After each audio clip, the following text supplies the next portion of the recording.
Hi, this is Lainey Cameron, and I am here with Ava Homa. And I am thrilled because I had the honor of reading her book this week, and wow, is all I can say. Thank you so much for having me, Lainey. I'm excited too. I've been on Goodreads reading your reviews, and like I said, I got to read it this week. And a lot of people have pointed out that you're the first female Kurdish novelist writing in English. But do you know what got me as I read this book is I really felt like I got to understand a culture and have empathy for living in a scenario where your race means that you are treated as less than. Tell us what inspired this book? Where did it come from? Well, I really wanted to tell an original, authentic story that hasn't been told before, a story that I thought the world really needs to know, especially now that more and more people are interested in learning about the other. And Kurdish people, because they don't have a country of their own and we're not on the map, our stories are untold and are unheard. And so I just took it upon myself to tell the story through the story of the Kurdish family, through a sibling, Leila and Shia, who grew up with in a similar situation, both in their family and in their society. And they both have dreams. Leila really wants to become a filmmaker. Shia is more passionate about justice and wants to do it through activism. How do you feel seeing some of these reviews that are just stellar, that are talking about how this is going to go basically down in history, is what I'm reading in the reviews? This is going to be a book that people are studying for 100 years to come. Is that hard to hear people say that about your own writing? Well, Lainey, I spent 10 years on this book, and I dedicated 10 years because I was hoping that I could do justice, knowing that I'm telling the story of unrepresented or underrepresented people. It's true, like sometimes discrimination is wild and loud and clear and it's your face. And it's just easier to fight that kind of discrimination versus very subtle discrimination that you know is there, but it's difficult to prove, difficult to put your finger on, right? You did an interesting thing where you included a lot of the history through news clips and through things on the television. But how did you decide what to include and what not to include? It's $1 million question. It took me years to figure that out because I had to, well, first of all, I had to learn my history, and that's something that I had been denied growing up, right? Part of ethnocide, or killing your ethnicity, is disconnecting you from your heritage, from your background, by banning your mother tongue and not allowing you to see yourself in any textbook or in media or anywhere. And when I now learned all the history that I didn't know and was really difficult to read, because Kurdish history is one of the most painful histories in human history. And then I wanted to then have to decide what I'm going to include, really based on what my character's trajectory was. Because the most important thing for me in story writing is character development, right? So I had to see when something that happens outside of my character's life changes something inside her, right? And then I had to sprinkle things in without making the story sound like a lecture, making it didactic. I had to be very selective and very subtle in ways that I can show the reader what kind of world they live in without overwhelming them with politics and history. And how did I make those decisions, Lainey? So many times I put them in there, took them out, put them in there, took them out, and I had to reread the story and see what works, what doesn't work, what fits in, what doesn't fit in. Is there like a favorite moment? Is there like a favorite chapter or a favorite piece of the book that you're like, I'm so glad that made it? I think what I really love is the sense of hope and resilience that I was hoping that it will come across, because I didn't want to just talk about pain and being a victim. I wanted to talk about the fact that even a young woman in the Kurdish region, on this border between Iran and Iraq, amidst war and everything, she has ways of resisting and standing up, right? Um, and I didn't want to romanticize it. Like I said, I wanted it to be realistic. So it gives me so much hope when people can see that it is possible to stand up to injustice regardless of who you are.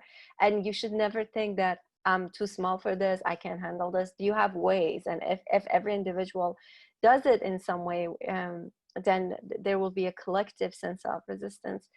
And I think one of the best moments was when UK's The Independent picked the book as one of the 5 biggest books of May and said, this is a blisteringly powerful tales of standing up to oppression. And I said, yes, Oh, exactly. And I also wanted to know that, wanted to talk about the fact that, yes, each one of us in some senses are privileged, right? but at the same time, we are also victims of these hierarchies in some other way. So there isn't a single one of us that's absolutely privileged and a single one that's absolutely a victim. So like me, as a Kurdish woman, as a migrant, as someone who is writing and reading in their third language, someone who is ignored by the mainstream media, I'm pretty much losing a lot of opportunities that I could have. But at the same time, I am privileged over a Kurdish woman who is now also dealing with, say, some sort of disability, right? So understanding the delicacies and the powerful ways that we can all belong, and there's this universality to oppression and how humans treat each other. So this is a story which you also pointed out. Yes, it talks about Kurds, but it could very much also be the story of Black people in America. It could be the story of indigenous people, right? It can be your story as a white woman. And I think that universality and that interconnection was so important to me. I have a question from a reader here for you. Lalima, who's in Toronto, she's head full of books on Instagram. She asked, and it's such a relevant question to this book, she said, as a reader, when I read about injustice against women, it always frustrates me. As a woman writer, how do you find writing that part? Is it difficult? And if yes, how do you cope? So Lainey, admittedly, this was a difficult book to write. And so I had to, there were moments when I thought, this is too much, I can't do it. Why am I even writing this? Who's going to write this? Who's going to read this? And but then I had to come back to it because I thought it's my responsibility. If I have the privilege of being able to write, then why don't I tell a story that haven't been told? So here's the thing: we see oppression in so many ways, right? And it's so difficult to look injustice in the eyes. It's just easier to look the other way, accept the status quo, and say this is just how it is. In very immoral cases, people side with the power and just blame the victim, because it's so much easier to say, oh, if people, they have it bad, they deserve it, they probably did something wrong. And then other people who don't see the brutality of the injustice and don't agree with blaming the victim, then they just have such a hard time digesting it, then they turn their head away. And that's the worst thing. I learned in my life, going through all these things that you have read in the book, that we have to stare injustice in the eyes. We shouldn't run away from it. We shouldn't escape from it. The other thing is we shouldn't be overwhelmed by it. Like, it's so easy to give in to self-pity and to fear and to disappointment. But our power is in looking injustice in the eyes and say, yes, human history has been full of bloodshed and cruelty, and this is how we have been. But there have been also changes. Like, look at us. Women couldn't vote 50, 60 years ago, and now we can run for presidency. Yes, we still have sexism and all of that, but the fact that we can talk about a concept like benevolent sexism, that this concept even exists, that we can discuss it, shows that things have changed. So it's important to know injustice is there, but because of people like you and I, things have changed slowly but surely. And I continue to stare injustice in the eye. I continue to say I disagree with the status quo. It's my duty as a human to challenge the status quo, and I'm going to push forward. There will be moments when I break down. There will be moments when things are too much and I have to take a break, but I will come back stronger and say, I don't accept this. I don't deal with this. This is brutal. This is not how it should be. And I look at ways that I can personally change things and look at how other people are also trying to challenge the status quo, and we all become a force for change and move ahead. Is there anything for you personally that helps you when you need to step away? Have you tried meditation or walking in the forest, or is there anything in particular that works? Every day, Lainey, I wake up meditating, I go to bed meditating. I have to take walks every day. It's so easy to be pulled down. It's just, I feel like sometimes everything that we deal with is such a quagmire, right? It tries to suck you in.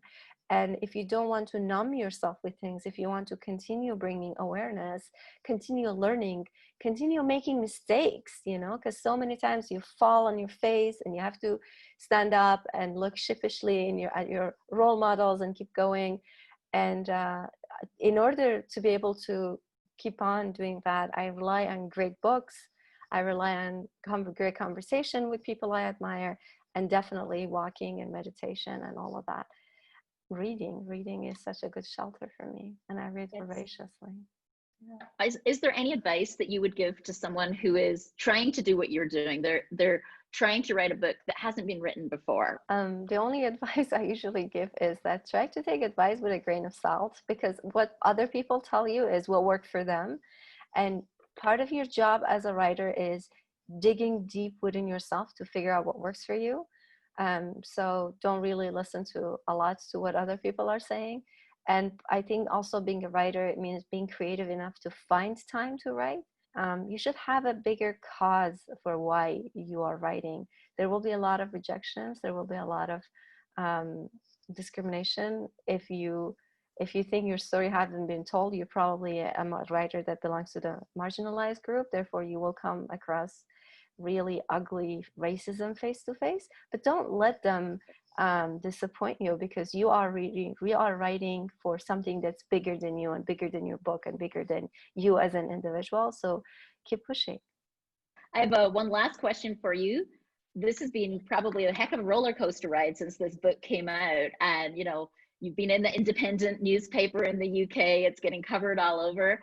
Is there a highlight? It means the world to me when friends from different background, or readers, honestly, people that I don't ever really know, people from various backgrounds tell me that, oh, I can see myself in it. That's just the most amazing thing for me. It means the world to me. If you read my book and you feel like, because I grew up not being able to see myself in a lot of books. If I have been able to give the world a book where many people can find themselves in it, then I've done my job. I can die happily and be like, okay, I did my thing. So let me put something up on screen to show people how they can connect with you. I know you're really active on Twitter, Ava Homa on Twitter. And thank you so much for making the time to come and do this interview today. And I'm looking forward, excited to share it with the world. It's actually a pleasure to talk to you, Lainey. Thank you so much. Appreciate it.